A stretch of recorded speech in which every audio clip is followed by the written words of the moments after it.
Well, Canadian Aaron Yoon is back home in Ontario today after spending 18 months in a Mauritanian jail for alleged terror-related offenses. The two high school friends who went to the African country with Yoon are dead. They were killed during a militant attack on a gas plant in Algeria last year.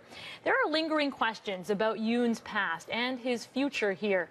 Adrian Arsenault has more. Well, Aaron Yoon arrived back in Toronto on Friday afternoon. His plane, as we understand it from people who were on board, was met by the RCMP. All the passengers told to stay put, seatbelts on.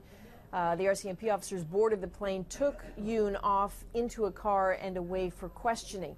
That is because the RCMP have so many questions for this young man, perhaps less about him than his two friends, Ali Medledge and Chris Katsarubis.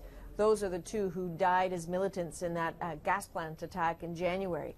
The RCMP need to figure out who radicalized those young men. Did that happen in Canada? If so, where are the people who did that? Are they still around? Are they a danger to Canada still? Is perhaps Aaron Yoon a danger to Canada? That was likely the nature of some of the questioning, in addition to trying to encourage him to maintain some open lines of communication with the police. But it appears the questioning did not last very long. He was allowed to move through Pearson and then finally make his way home. What next is a little bit uncertain. Some are wondering about whether he will be charged, but this is perhaps possible, yet unlikely.